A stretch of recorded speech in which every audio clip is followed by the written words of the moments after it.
Lile jiwe mlilokata wajengaji limekuwa jiwe kubwa la pembe.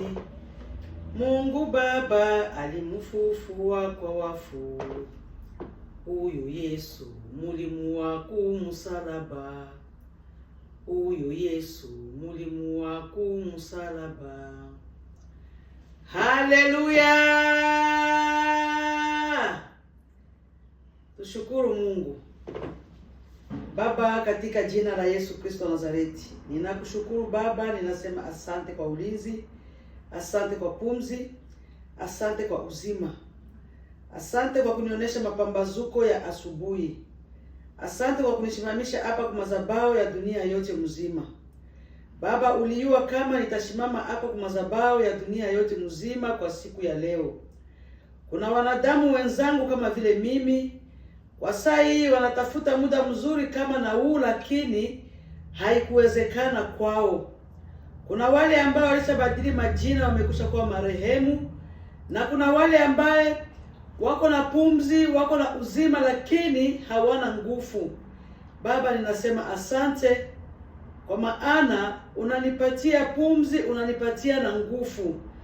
Nasema asante katika jina la Yesu Kristo Nazareti. Ninakuhitaji Baba hapa kwa madhabahu ya dunia yote mzima. Ninahitaji nguvu yako, ninahitaji uwepo wako. Uwe pamoja na mimi hapa kwa madhabahu ya dunia yote mzima. Vipindi vyote ambavyo vitakapopitikana hapa, masaa yote ambayo nitasimama hapa, Baba wa mbinguni, ninakuhitaji Yesu. Uwe pamoja na mimi hapa kwenye madhabahu ya dunia yote mzima. Katika jina la Yesu Kristo Nazareti, ninasema asante Mungu. Amen. Bwana Yesu atusaidie sana. Majina, mimi naitwa Francine Mwenebatu Ana. Ninashukuru pia wale bote wenye bako wananifuatilia hapa kwa madhabahu ya dunia yote mzima. Mwe pia nabo muko bahubiri, mubahubiri. Bwana Yesu atusaidie sana. Tufungue kitabu cha Luka. Luka sura yake ya 22. Tunaanza kusoma kumstari wa 2, tunashuka mpaka kumstari wa 6.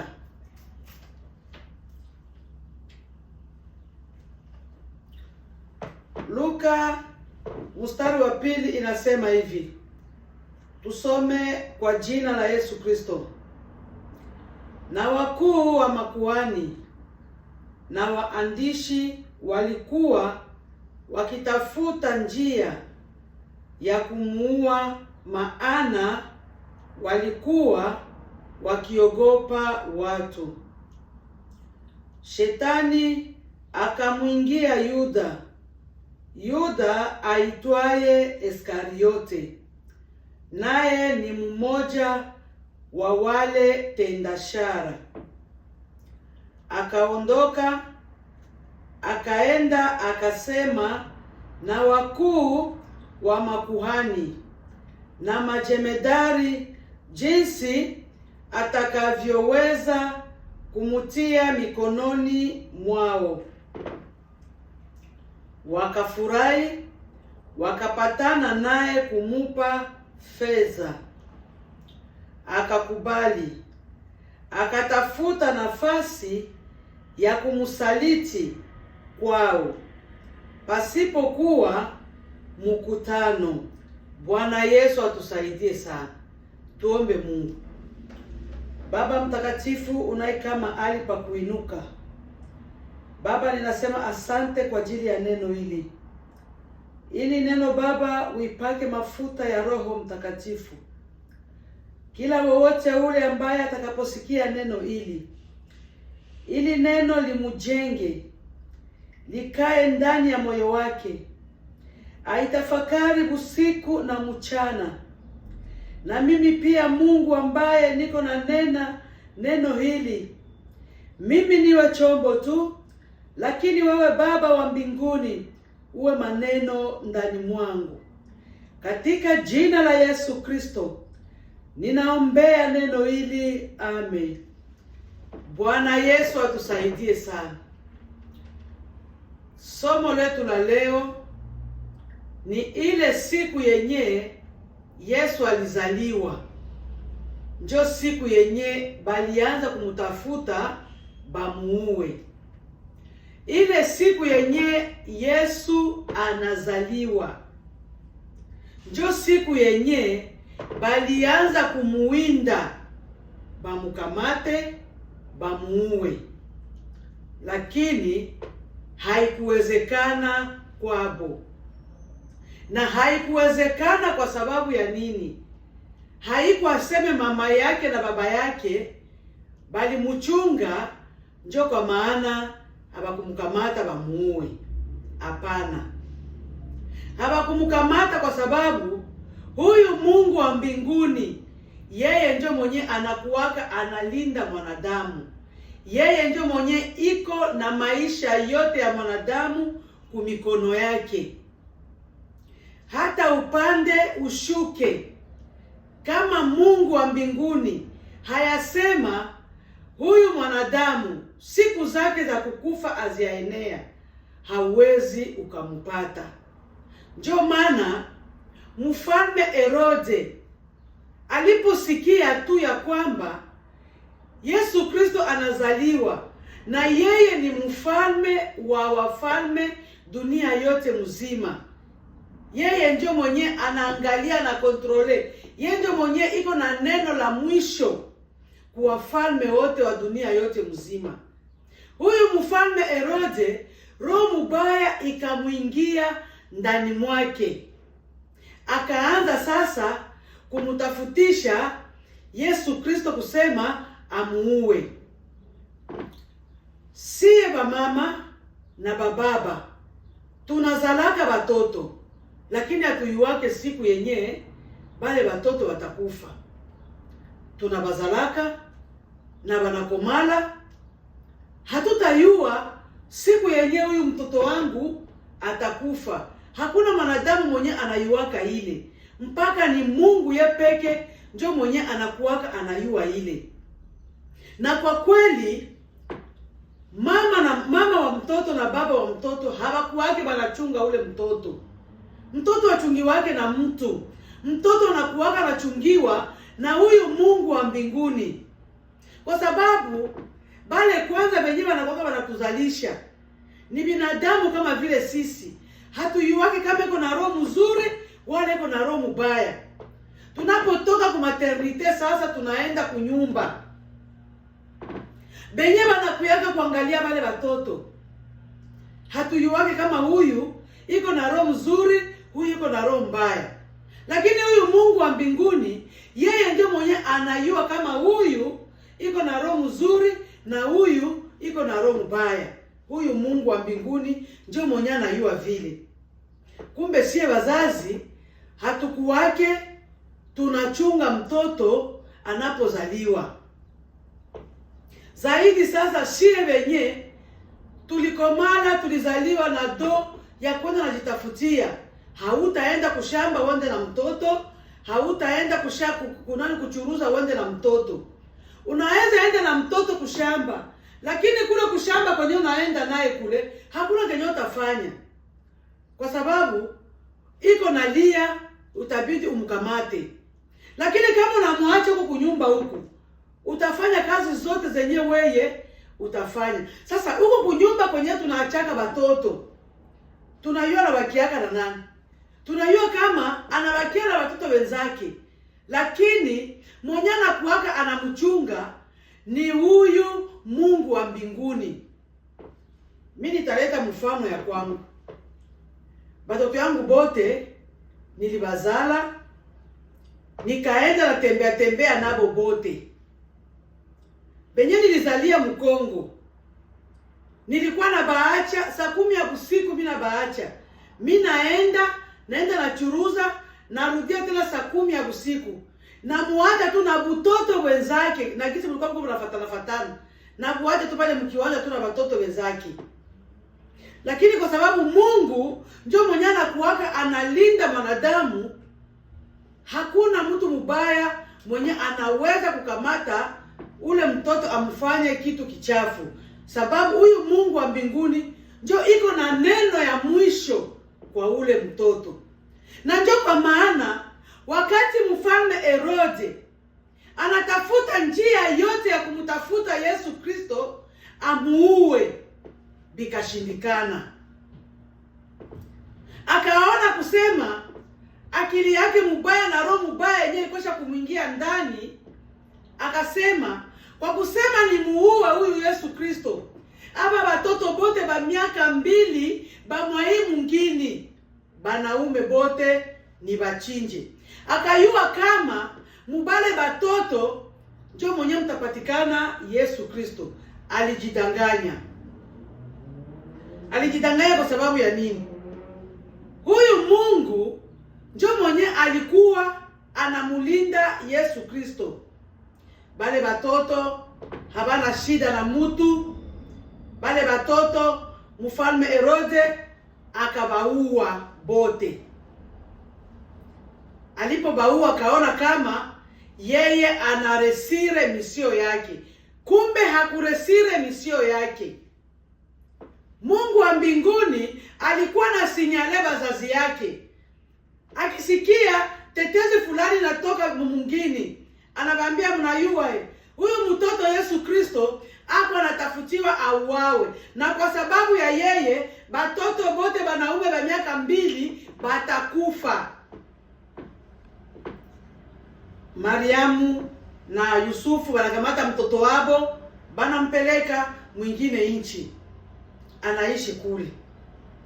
Yesu Kristo sasa alipofikisha miaka yake 12 akaanza kutembea. Sasa kwa nasema maneno yake ya Injili iko nasema maneno ya kuhubiri. Wale wenyewe walikuwa wanamundia njama, wanashituka wanamuona, si njoo huyu mwenye sie tulikuwa tunatafuta. Wanajiuliza tutafanya nini kusema huyu mtu tumkamate. Hawakuchoka, waliendelea tu wanasaga meno. Wakaendelea tu wanasaga meno. Na saa yenyewe waliendelea wanasaga meno, bakatafuta tu njia yote kusema bamukamate huyu Yesu Kristo bamuue.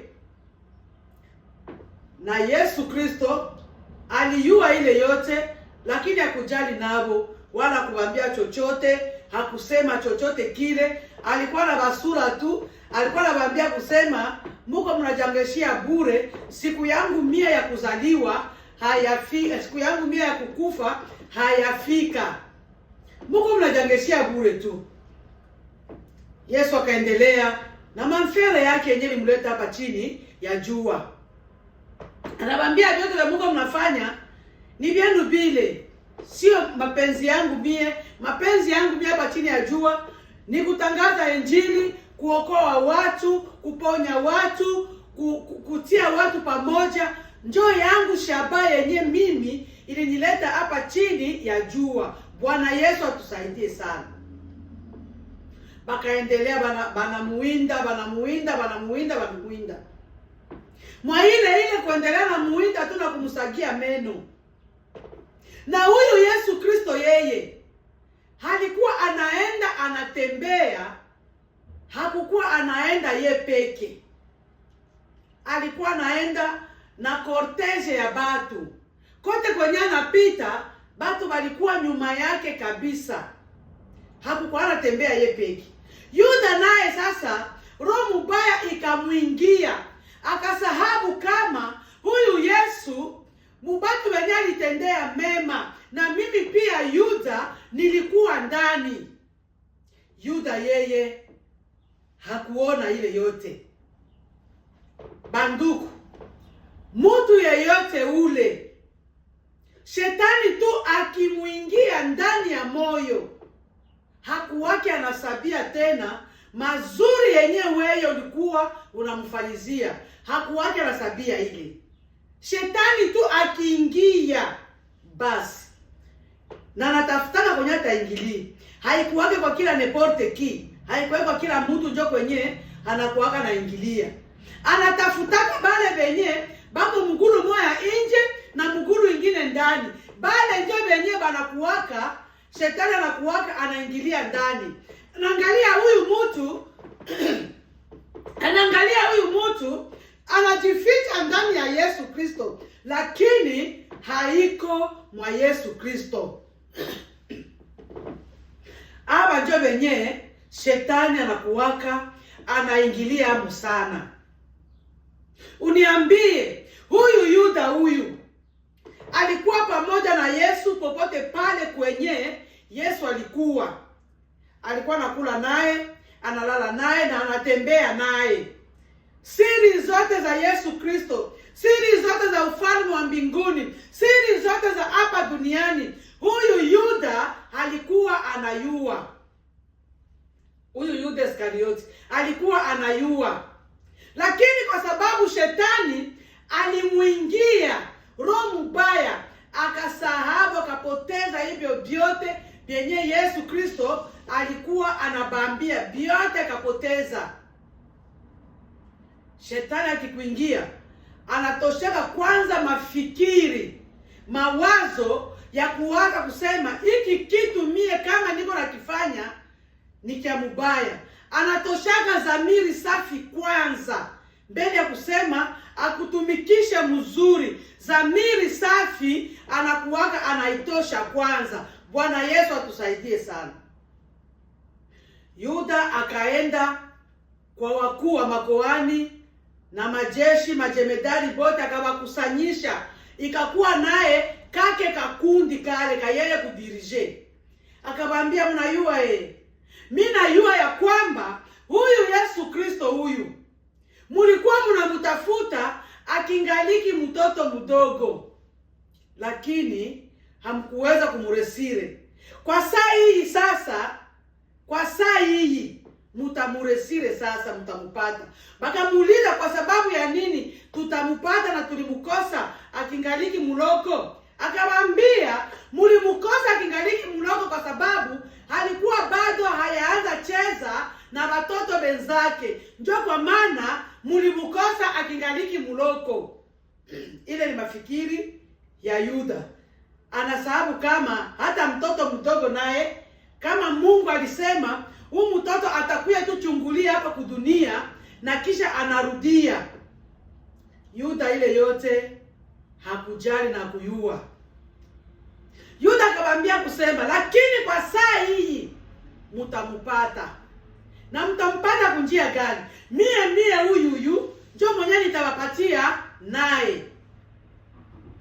Yuda akasema, okay, lakini sitawapatia yeye kwa bure. Ifo munipatie quelque chose, munipatie makuta. Bakakubaliana, bakampatia makuta.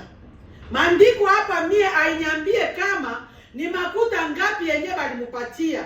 Mema andiko inasema walikubaliana kusema wauziane, wampatie makuta naye amtoshe Yesu Kristo kwabo. Kwa sababu Yesu Kristo huyu alikuwa kero, alikuwa shida kwa ebo. Hawakuwa wanataka bamuone. Bwana Yesu atusaidie sana. Yuda sasa akaanza kutafuta fasi yenye atamkamata huyu Yesu ampatie nabo. Akakuya kujikuta sasa huyu Yesu Kristo yeye popote pale kwenye anakuwaka anaenda, hakuwake anatembea ye peke, anakuwaka anatembea na korteje ya batu, anakuwaka anatembea na batu bengi. Na aba batu bengi aba pako benye banamupenda yeye na pako benye habamupendi, lakini bote anaendaka anatembea nabo. Bwana Yesu atusaidie sana.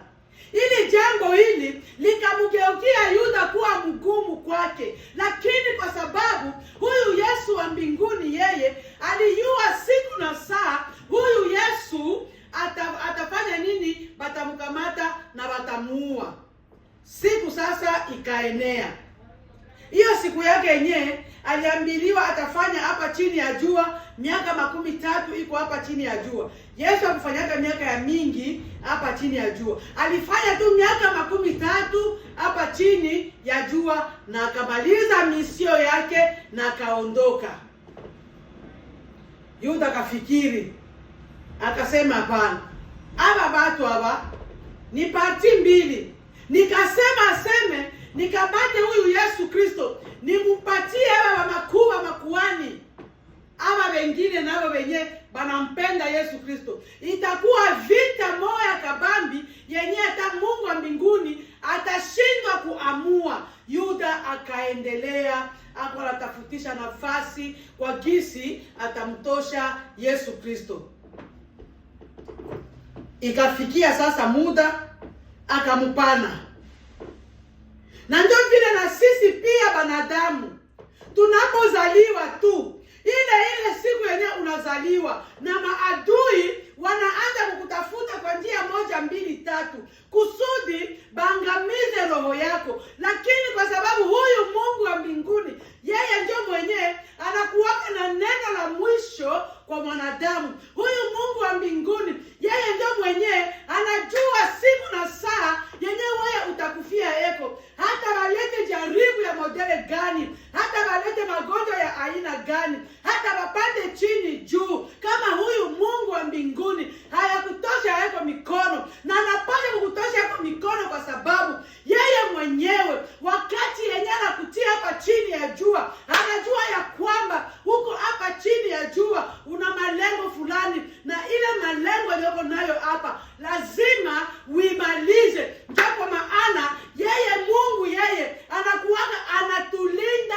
kama vile Kumbukumbu la Torati sura yake ya 22:8 tunasoma kumstari wa 7. Neno natuambia hivi: maadui watakuja kwa njia moja, lakini Mungu atawakimbiza kwa njia 7. Bwana Yesu atusaidie sana.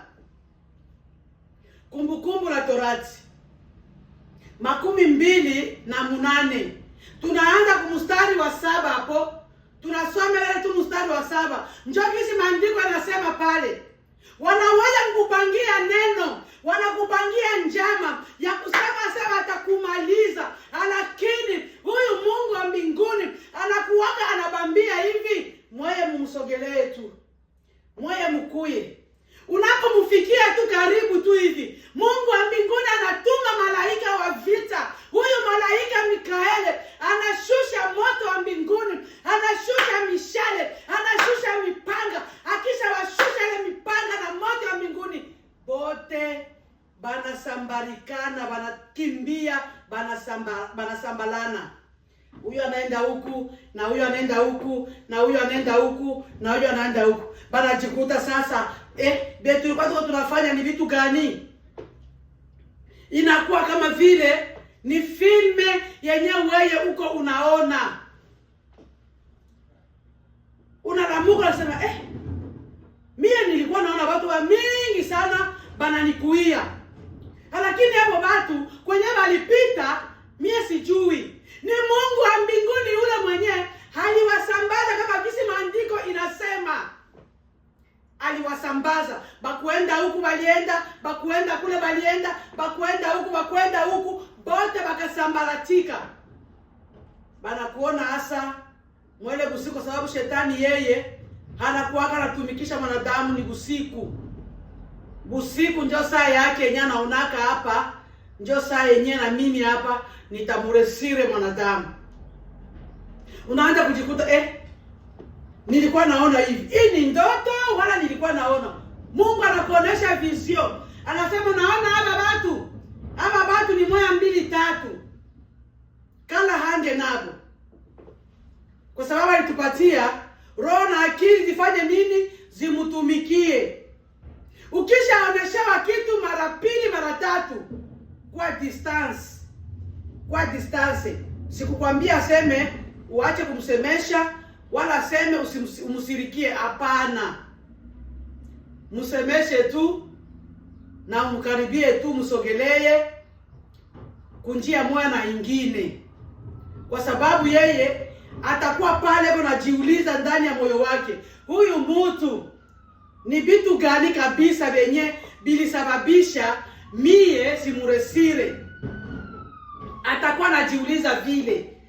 Atakuwa na kuona mara kubeule, mara kusule, mara afanye hivi. Wewe uko pale tu msimamo tu, Unasimama kama vile lile jiwe la pembe lenye wajengaji walikata.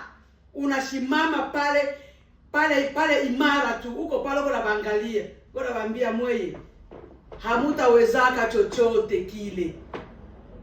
Mweye mtubu tu, kwa sababu Mungu wa mbinguni ndio anayua siku yenye mwanadamu atatoweka hapa chini ya jua. Bwana Yesu atusaidie sana. Na abachokake na kukuwinda. Bana kuwaga tu wanabakia mpaka siku yenye utaenda kwa Mungu. Sasa ile siku yenye Mungu sasa anasema ndio siku yako ya wewe sasa ya kwenda kwa Mungu hii. Si unakufa. Unapokufa sasa bao sasa banajipiga kifua, tunamuresire. Bongo yenu hamkumuresire. Kama mlikuwa bakumuresire, kwa nini hamkumuresire wakati alikuwa kingaliki mdogo? Mnangoa alishakuwa mzee kama vile mimi. Njoo mnaanza kumuresire. Bongo yenu, Mungu mnajidanganya. Huyu baba yenu shetani huyu, hapa anabadanganya, hapa anabambia maneno yenyewe haifai ndani ya maisha yenu. Bwana Yesu atusaidie sana. Tunafika muda mzuri wa kutafakari haya maneno yote, haya maandiko yenye yalizungumziwa hapa kwa madhabahu ya dunia yote mzima. Ni wewe na mimi sasa ni kuwaza ndani ya moyo wako. Mimi sioni moyo wako, lakini Mungu wa mbinguni ndio mwenye anaona moyo wako. Utanificha mimi mwanadamu, ndiyo, lakini Mungu wa mbinguni hautamficha. Tuwaze, eske mimi niko kama vile Yuda? Eske mimi niko kama vile mfalme Herode? Eske mimi nilipanga renyo na wakuu wa makuhani kusema nimwangamize Yesu Kristo? Eske mimi nilipanga mrenyo na binadamu wenzangu kusema niangamize mwenzangu mwanadamu? Ni mie na wewe kuwaza, utafakari neno hili. Tafakari neno hili ndani ya moyo wako. Tuombe Mungu. Baba, katika jina la Yesu Kristo Nazareti, ninakushukuru kwa neno hili. Ninasema asante Mungu, kwa maana wewe ndio unajua moyo ya wanadamu. Mimi sijui. Ninakuomba Baba, ninakusii kwa yeyote ule ambaye anajitambua kama yeye hako kama vile Yuda, yeye hako kama vile mfalme Herode, yeye anapangiaka wenzake wanadamu njama za kuangamiza. Baba, tosha ile nia mchafu ndani mwao. Leta nia ya mzuri, nia ya upendo ndani mwao. Na wale ambayo wanatia moyo mgumu kama vile ya Yuda, kama vile ya Farao, Baba, nao pia Baba ninawaombea msamaha. Uwageuze Baba, kwa sababu wewe ndio mwenye unageuza mwanadamu. Mimi mwanadamu na kuaka na ubiri tu, lakini wewe Mungu ndio unaletaka changement. Unakuwa unageuza mwanadamu. Baba, asante, kwa maana utawageuza wote katika jina la Yesu Kristo Nazareti. Ninasema asante. Bwana Yesu atusaidie sana. Tunafika muda mzuri wa kuombea wagonjwa. Wowote ule mwenye anaumwa popote pale, akuweko kunyumba, akuweko kwa hospitali, hii sauti ya kumazabao ya dunia yote mzima, huyu Mungu wa mbinguni ako anaisambaza kwa kila magonjwa. kila mgonjwa wote ule atasikia hii sauti na atasikia hii maombi ya uponyaji popote pale alipo. Tia mkono pale kwenye pako panakuumiza. Wengi unajua kwenye pako panakuumiza. Tia mkono juu. Tia mkono pale kwenye kwa kunakuumiza. Tuombe Mungu kwa pamoja. Baba mtakatifu unayekaa mahali pa kuinuka, Baba, ninatia watoto wako mikononi mwako. Hawa watoto wako Mungu wanasumbuliwa na magonjwa ya kila aina. Na hii mwili wa mwanadamu Baba ni hekalo ya Roho Mtakatifu. Baba, usiruhusu magonjwa yaingie ndani ya hekalo ya Roho Mtakatifu. Baba, uwaponye, kwa sababu wanaposikia maumivu hawatakujua wewe Bwana wa mabwana. Hata Roho Mtakatifu naye atatoka ile fasi, kwa sababu yeye Roho Mtakatifu hataki kuikala kwenye kuwa kelele, kwenye kuwa manunguniko, kwenye kuwa vitu vibaya. Baba, ponya wagonjwa wote dunia yote mzima, na wale wenye wako ndani ya hospitali uwaguse, na wenye wako ndani ya manyumbani uwaguse, na kuna wale pia wanatoka mnyumba ni wazima kwanza kutembea, wanasikia kichwa na niluma, bote Baba uwaguse, uwaponye Mungu. Kinini yako haikuwake na maumivu, shindano yako haikuwake na maumivu, vyako vyote Mungu havikuwake na maumivu. Tuma dawa ndani ya mishipa, tuma dawa ndani ya damu. Baba, ninakuita, saidia watoto wako Baba, uwaponye. Hakuna jambo linalokushinda na hakuna magonjwa ambayo yanakushinda. Yote nawezekana kwako. Hata ni magonjwa ambayo inashindikana kwa wanadamu. Wanadamu wanaita ni magonjwa sugu, lakini Mungu Baba, wewe kwako sio magonjwa sugu. Unaponya kwa damu ya Yesu Kristo. Baba, asante, kwa maana watoto wako wote watapata uponyaji kutoka kwako. Katika jina la Yesu Kristo Nazareti, ninaombea wagonjwa hawa. Amen. Bwana Yesu atusaidie sana. Somo letu tunamalizia hapa. Tushukuru Mungu kwa maombi. Baba, katika jina la Yesu Kristo Nazareti, ninakushukuru Baba, kwa maana ulikuwa pamoja na mimi hapa kwa madhabahu ya dunia yote mzima. Vipindi vyote Baba ulikuwa pamoja na mimi. Ulinishimamisha hapa, umenipatia nguvu. Baba, nasema asante kwa muda yote ambao nilifanya hapa kwa madhabahu, ulikuwa pamoja na mimi.